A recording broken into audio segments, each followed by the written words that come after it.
Assalamualaikum warahmatullahi wabarakatuh.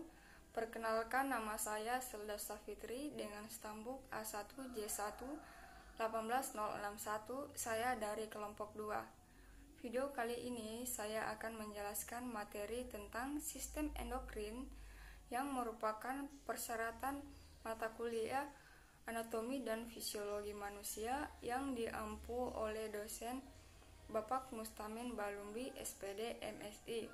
Untuk lebih jelasnya, silakan simak video selanjutnya. Kelenjar endokrin merupakan sekelompokan sel-sel yang berfungsi sebagai mensekresikan senyawa kimia atau hormon dan mendistribusikan melalui peredaran darah menuju sel atau jaringan organ yang memerlukan atau target.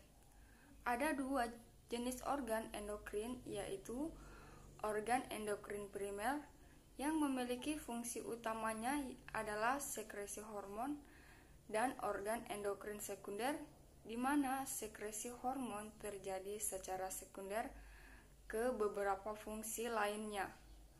Beberapa organ endokrin primer terletak dalam otak yang meliputi hipotalamus, kelenjar hipofisis, dan kelenjar pineal. Namun, sebagian besar organ endokrin primer terletak di luar sistem saraf yang meliputi kelenjar tiroid, paratiroid, timus, kelenjar adrenal, pankreas, dan gonad atau testis pada pria dan ovarium pada wanita. Yang pertama yaitu hipotalamus. Hipotalamus mempunyai tugas utama sebagai merespon sinyal lingkungan baik internal maupun eksternal. Hormon-hormon yang dihasilkan oleh kelenjar hipotalamus yaitu adrenokortikorelasing hormon, kedua tiroid relasing hormon, ketiga gonadotropin relasing hormon, keempat paratiroid relasing hormon, yang kelima prolaktin relasing hormon, yang keenam growth relaxing hormon, dan yang terakhir yaitu melanocyte relasing hormon. Kemudian yang kedua yaitu kelenjar hipofisis. Kelenjar hipofisis manusia dibedakan menjadi dua bagian, yaitu anterior hipofisis atau adenohipofisis dan posterior hipofisis atau neurohipofisis. Hormon yang dihasilkan di bagian growth hormone atau GH atau SOM, atau trophic hormone SH, adrenocorticopic hormone atau ACTH, thyroid stimulating hormone atau TSH, follicle stimulating hormone atau FSH, luteinizing hormone atau LH, dan lutetropic hormone atau LTH atau prolaktin PRL. Bagian-bagian posterior hipofisis atau disebut sebagai neurohipofisis merupakan derivat dari ektodermal dan berasal dari pertumbuhan dari otak primitif invisible dari dasar otak. Hormon yang dihasilkan yaitu oksitosin dan vasopresin. Kemudian yang ketiga yaitu kelenjar pineal. Kelenjar pineal ini mempunyai peran penting dalam pengaturan irama bangun tidur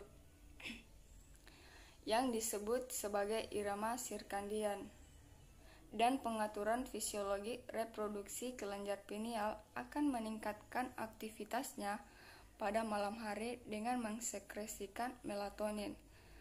Yang keempat yaitu kelenjar timus.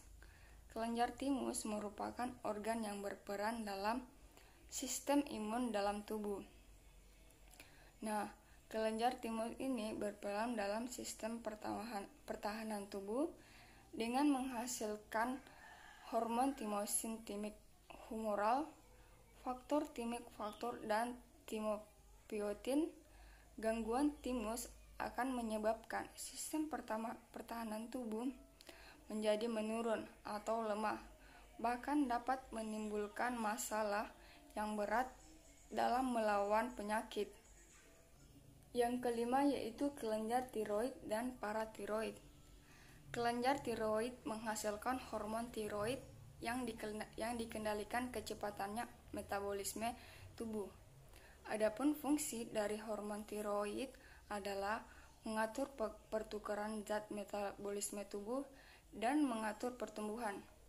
Sedangkan kelenjar paratiroid menghasilkan hormon paratiroid dan merupakan hormon utama yang mengatur metabolisme kalsium untuk mempertahankan kadar kalsium plasma pada batas normal.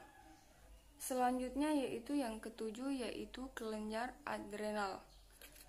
Secara umum, fungsi dari kelenjar adrenal yaitu mengatur keseimbangan air, elektrolit dan garam-garam, mengatur dan mempengaruhi metabolisme lemak, hidrat, arang, serta protein yang mempengaruhi aktivitas jaringan limfoid. Kemudian yang keempat itu pankreas.